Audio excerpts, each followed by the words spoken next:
If you want to connect your OnePlus 15 with a tablet that has O+ Connect, then what you need to do is we need to go to Settings. Over here in Settings, we can choose Cross-Device Connectivity or Device Connect. There's a chance that you will see either this or that name over here, and you should be able to find the tablet option.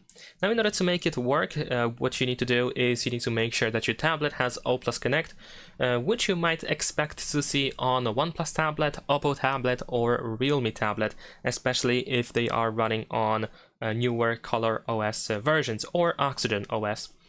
And in this case, what you need to do is once you go over here, you need to tap on Add New Device.